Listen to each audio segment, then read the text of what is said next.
오늘 새벽에 주시는 하나님 말씀을 받겠습니다. 오늘은 잠언 18장 4절 5절 2절 말씀만 함께 받도록 하겠습니다. 4절과 5절을 함께 같이 읽겠습니다. 시작. 명철한 사람의 입의 말은 깊은 물과 같고 지혜의 샘은 솟구쳐 흐르는 내와 같으니라. 악인을 두둔하는 것과 재판할 때에 의인을 억울하게 하는 것이 선하지 아니하니라. 아멘. 하나님 말씀입니다. 자, 오늘 새벽에는 설교 제목이 죄를 죄라고 말할 수 있는 용기 이렇게 정해봤는데, 오늘도 2절밖에는 읽지는 않았지만 각각의 말씀에서 주시는 말씀의 진리를 우리가 붙잡기를 원하는데, 첫 번째 주시는 말씀의 진리는 말하는 것에 대한 건데요. 명철한 사람은 입의 말부터 깊은 물처럼 맑고 그윽하다라는 표현을 써봤는데, 자, 오늘 4절 말씀을 다시 한번 볼게요. 4절에 보면 참 너무너무 정말 좌우명이나 가운과 같이 삼고 싶은 말씀이 나오는데, 명철한 사람의 입의 말은 깊은 물과 같고 지혜의 샘은 솟구쳐 흐르는 내와 같으니라, 이렇게 말씀하는데, 우리가 18장에 들어와서 어제 1절부터 쭉 이렇게 읽고 있는 흐름에 비추어 보면 앞선 그 1절에서 3절까지 미련한 자, 악한 자에 대한 말씀을 나누었잖아요. 거기 이제 대조되는 자, 그러니까 우리 가정이든 교회든 우리 이 공동체에 진짜 필요한 사람이 누군가, 그죠? 그러니까 우리가 앞에 1절에서 3절까지 보면 이 미련한 자, 악한 자의 특징이 뭐냐면 자꾸 교회를 분열시켜요. 그리고 교회에 정말 이름에 먹칠하는 사람인데, 그 대조적으로 지혜로운 자, 명철한 자는 어떤 사람인가, 이 4절 말씀에 너무너무 잘 묘사를 하고 있는데, 그게 보니까 말이 깊은 물과 같은 사람, 그리고 또 그 지혜의 샘이 솟구쳐 흐르는 내와 같은 사람. 그러니까 너무 대조적인 거죠. 어제 그 2절 말씀에 어리석은 사람의 특징이 도무지 명철을 기뻐하지 않아요. 그리고 말이 조급합니다. 거기에 비해서 이 명철한 자, 지혜가 있는 자는 말이 깊은 물과 같다. 여러분, 말이 깊은 물과 같다라는 말이 무슨 뜻일까요? 그러니까 깊은 물은 사실은 옛날에, 요즘은 이제 찾아보기가 어려워졌지만, 옛날에는 집 뒷간에 보면 깊은 우물이 있었잖아요. 요즘은 정말 보기 어려운 그 도구가 됐는데, 그러니까 이게 두레박 같은 걸로 깊이 내려야만 길어 오를 수 있는, 그러니까 깊은 물의 특징이 뭐냐면 길어내기가 어려운 물이에요. 이런 거죠. 그러니까 명철한 자는 그만큼 말을 아끼는 거예요. 그러니까 다른 사람이 10마디 하면 1마디 정도 할까요? 그러니까 지극히 말을 아끼는데, 근데 저 깊은 우물에서 길어오르는 물은요, 한여름에도 그렇게 시원하대요. 그 깊은 물에서 올리니까. 그러니까 어떤 의미냐면, 명철한 사람은 깊은 물처럼 남이 10마디 하면 겨우 1마디 하지만, 그러나 그 입에서 나오는 말이 그렇게 시원하다는 거예요. 야, 어떻게 이런 말을 하실 수 있나. 영혼에 생기를 주고 모두에게 유익을 주고 정말 손뼉을 칠 만한, 야, 정말 귀한 그 말을 하신다, 감탄할 수밖에 없는 그런 말을 한다는 거예요. 그러니까 말씀을 준비하면서 어떤 생각이 들었냐면, 저같이 이렇게 설교를 많이 하고 말을 많이 할 수밖에 없는 입장에 있기 때문에 굉장히 제가 조심스럽기도 하고 마음의 소원이 어떤 갈망이 생겼냐면, 하나님, 제가 설교를 하거나 상담을 하거나 이야기를 할 때 깊은 물과 같고 솟구쳐 오르는 내와 같기를 원합니다. 그런 기도의 제목이 생겼어요. 왜냐하면 저에게도 정말 소중하고 존경하는 멘토와 같은 목사님들이 계세요.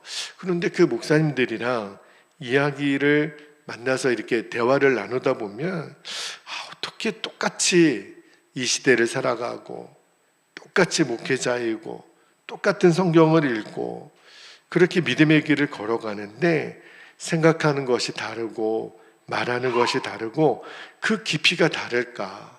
정말 말씀 한마디가 보화가 같고 또 영감이 있어요. 근데 어떤 생각이 들었냐면, 이거는 절대로 즉흥적으로 만들어내는 말이 아니겠다. 평생 이분들이 그런 생각으로 살아오셨고 또 지금도 그렇게 살고 계시니까 이런 보화와 같은 말씀들을 하신다는 생각이 들었어요. 그런데 반대로요, 어떤 사람은 이야기를 이렇게 나눠보잖아요. 나중에 대화가 끝나고 나면 정말 건질 것이 하나도 없는, 죄송한 표현이지만 시간만 낭비한 것 같은 그런 대화도 있거든요. 그래서 진짜 내 언어 생활을 돌아봐야겠다. 그러니까 나도 누군가 대화를 했는데 내가 저분과 얘기하고 났더니 건질 것이 하나도 없고 시간만 낭비한 것 같아. 이러면 진짜 최악이잖아요.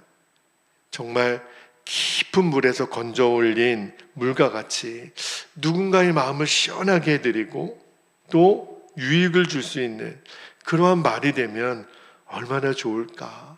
근데 그 일이 어떻게 가능하겠어요? 그러니까 평상시에 내가 생각하는 훈련이 되어 있는 사람, 또 평상시에 내가 묵상하는 것이 주님의 마음으로 가득한 사람만이 입에서 나오는 말이 그렇게 되겠죠. 왜냐하면 우리 예수님의 성품이 얼마나 다른 사람에게 유익을 주고 사람의 마음을 시원하게 하고, 우리 성경을 읽어보면 예수님의 말씀은 위로하고 격려하고 누군가에게 힘을 주고 말 한마디 한마디에 권세가 있으셨잖아요. 예수님 그분의 성품을 내 뼛속까지 새기는 이 훈련을 날마다 내가 감당해야 내가 하는 말이 저 깊은 샘에서 끌어올린 물과 같고 솟구쳐 오르는 내와 같게 되겠구나 하는 그런 마음의 묵상을 했는데, 정말 저와 여러분의 그 말이 그러한 생명의 역사를 이루는 주인공이 되기를 주님의 이름으로 축복합니다. 자, 두 번째 주시는 말씀의 진리는, 제가 오늘 설교 제목을 죄를 죄라고 말할 수 있는 용기라고 했는데 그런 의미예요. 순리를 영리로 바꾸는 세상의 조류에 맞서서 말씀에 입각해서 단호히 거부할 것은 거부할 수 있어야 된다는 말씀을 좀 나눌게요. 자, 5절 말씀을 다시 한번 볼게요. 5절에 보니까 이런 표현이 나와요. 악인을 두둔하는 것과, 두둔한다라는 말은 편들어주는 거죠. 재판할 때에 의인을 억울하게 하는 것이 선하지 아니하니라. 요 5절 말씀은 누구에게 주신 말씀이냐면, 당시 이스라엘 공동체 재판하는 사람들, 또 뭔가를 판단하는 사람들에게 주시는 이 원리와 원칙이잖아요. 여기 보니까 악인을 두둔한다, 그러니까 악인을 편들어준다라는 뜻인데, 이 히브리어 원어를 보니까 악인의 얼굴을 세워주는 것, 그러니까 우리가 면을 세워준다고 그렇게 얘기하잖아요. 그러니까 이 사람은 당연히 벌을 줘야 돼요. 그런데 내가 잘 아는 사람이에요. 그리고 이 사람한테 내가 늘 평상시에 신세도 지고 뇌물도 받고, 그러면 그 사람의 얼굴을 봐서 분명히 죄가 있는데도 죄가 없는 것처럼 오히려 그 사람의 얼굴을 세워주는 이 불의한 행동을 하는 것이 여기 성경에 나와 있는 악인을 두둔한다. 그러면 어떤 일이 벌어지냐면, 상대적으로 그 반대편에 죄가 없는 의인은 너무 억울하잖아요. 그죠? 아니, 가해자가 죄가 없다고 판정을 내리면 피해자는 뭐가 돼요? 그러니까 절대로 그런 일은 옳은 일이 아니다. 그 이야기를 5절이 하고 있는 거예요. 이 말씀에 동의하지 않을 사람은 없죠. 자, 그런데 우리가 이 말씀은 당연하다라고 여기지만, 그러나 지금 우리 현실에서 일어나는 일들을 보면 이게 굉장히 심각한 문제가 일어나고 있잖아요.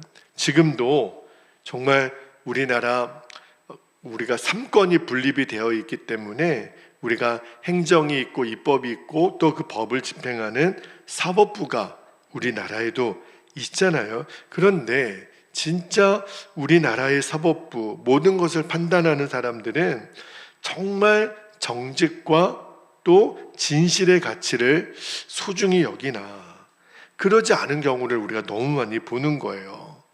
유전 무죄, 무전 유죄라고 돈과 권력이 있으면 죄를 지은 사람도 그게 면제가 되고, 오히려 약한 사람들, 가난한 사람들이 죄인이 되는 이런 일들을 우리가 너무 많이 보거든요. 야, 어떻게 저럴 수 있을까? 사법부가 완전히 무너진 거 아니야? 이런 생각이 들 정도예요. 그런데 이게 단순히 이런 법이나 도덕적 가치에만 이게 국한되는 문제가 아닌 것이, 심지어는요, 하나님이 세우신 가장 기본적인 질서, 또 섭리까지도 무시하고 왜곡시키는 일이 지금 우리나라 사회에서도 번번이 일어나고 있잖아요. 그 대표적인 예가 이 성전환 수술이나 동성애가 그래요. 지금 이제 점점 성전환 수술이나 동성애가 죄다 이렇게 얘기하면 그렇게 말하는 게 죄가 되는 그러한 이제 상황으로 지금 전 세계의 흐름이 바뀌고 있는데, 말이 안 되는 거죠. 여러분, 어떻게 남자가 여자가 되고 여자가 남자가 됩니까? 하나님이 남자를 남자로, 여자를 여자로 출생하게 하신 것은 하나님의 창조 섭리예요. 그래서 남자와 여자가 만나서 결혼하고 가정을 세우는 것, 이거는 엄연히 성경이 말하고 있는 하나님의 창조 질서거든요. 그런데 지금 세상이 그 하나님의 창조 질서를 거스리는 거예요. 순리를 영리로 바꾸는 거죠. 남자가 여자가 되고 여자가 남자가 되는 시도를 하고, 더 기가 막힌 거는 남자가 남자로 여자가 여자로 부끄러운 일을 자행하는 거예요. 근데 그게 더 이상 틀린 게 아니다, 잘못된 게 아니다. 그리고 그렇게 동성끼리 결혼해서 가정을 이루는, 지금 굉장히 서양에서는요 번번이 일어나고 우리나라도 그런 시도가 있고 그렇게 사는 사람들이 생겼다고 하는 보도를 듣잖아요. 여러분, 이게 다 그 밑바탕에는 뭐가 있냐면 창조주 하나님에 대한 반역이에요. 아예 그것도 모자라서 법으로 그거를 보호받으려고 하는 시도가 지금 계속 일어나고 있고, 그 법안이 정말 계속 상정돼서 우리가 그거를 막아서려고 무던히도 지금 애를 쓰고 있는데, 문제는요, 그럼 이렇게 어그러진 세상, 하나님의 창조 섭리까지 위협받고 있는 이 시대에 그러면 우리 그리스도인들은 어떻게 살아야 되나? 지난주에 목사님들과 그 책 모임에서도 그런 주제의 이야기를 나눴어요. 자, 교회가 있고 또 세상 이렇게 법이 있고 또 이렇게 세상 정치 속에 우리가 살아가는데, 과연 교회는, 그리스도인은, 목회자는 이런 시대에 어떤 말을 하고 어떤 방향성을 제시할 수 있을까? 적어도 오늘 5절 말씀을 정말 말씀을 묵상하다가 그런 마음이 들었어요. 오늘 제가 설교 제목을 그렇게 정했는데, 적어도 말입니다, 죄를 죄라고 말할 수 있는 용기는 교회와 우리 성도들에게 있어야 되겠다. 그렇죠? 적어도 죄인을 두둔하는 일은 하지 않아야 되겠다. 왜냐하면 그로 인해서 의인이 억울하게 되는 거잖아요. 그렇죠? 결코 그것이 선하지 않다라고 하는 것에 대해서는 우리가 말할 수 있는 용기가 있어야 되겠다. 그렇죠? 여러분, 세상 사람들은 다 죄악을 따라가고 패역한 일을 옳다고 그렇게 얘기하더라도 그것이 절대 그렇지 않다고, 그것은 죄다고, 그거는 하나님 말씀을 어기는 거라고 내가 단호하게 말할 수 있는 사람이 되는 거예요. 물론 그렇게 말함으로 인해서 어떤 때는 손해를 당할 수도 있습니다. 어떤 때는 무시를 당할 수도 있고 어떤 때는 불이익을 당할 수 있어요. 그러나 그럼에도 불구하고 이것에 판단하는 기준은 내 생각이 아니라 하나님 말씀입니다. 하나님 말씀에 의하면 이것은 죄입니다. 그리고 이렇게 살아야 하나님 말씀대로 사는 것입니다. 적어도 내가 그렇게 말할 수 있으려면 먼저는 내가 그렇게 살아야 되죠. 내가 그 말씀이 진리라고 믿었다면 내가 그렇게 살고 있으면서 그것을 바탕으로 말할 수 있는 용기, 이게 바로 오늘날 우리 교회와 성도들에게 주시는 사명이라는 생각이 들었어요. 물론 여기에는 굉장히 중요한 지혜가 있어야 돼요. 그렇다고 무턱대고 싸우자, 때려 부시자 이런 거는 아니에요. 정말 뱀같이 지혜로울 필요가 있지만 양같이 우리는 온순해야 돼요. 다시 말하면 진리를 진리로, 죄를 죄라고 말할 수 있는 용기가 있어야 됩니다. 저는 이것이 이 시대의 교회가 구원의 방주가 되는 또 하나의 사명이라고 생각해요.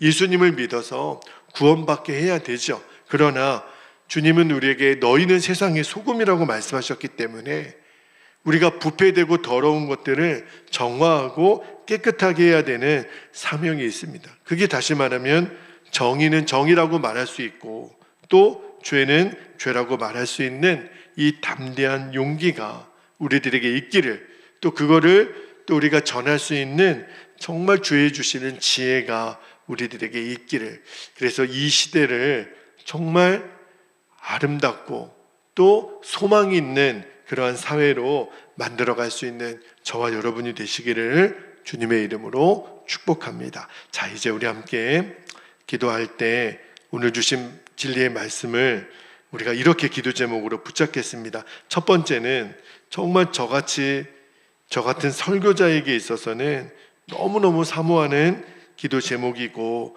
여러분이 저를 위해서도 그렇게 기도해 주시기를 바랍니다. 첫 번째는요, 나의 하는 말이 깊은 물과 같고 솟구쳐 흐르는 내와 같이 의를 이루는 도구가 되게 하여 주옵소서. 두 번째는요, 진리를 진리로, 죄를 죄라고 말할 수 있는 용기를 주셔서 이 세상에 우리가 나침반의 사명, 이 길로 가야 사는 길이라고 말할 수 있는 그 사명을 감당할 수 있는 교회와 우리 성도들이 되게 하여 주옵소서. 그렇게 우리가 기도할 수 있기를 바랍니다. 이 시간 주님의 이름을 간절히 부르고 통성으로 기도하겠습니다. 주여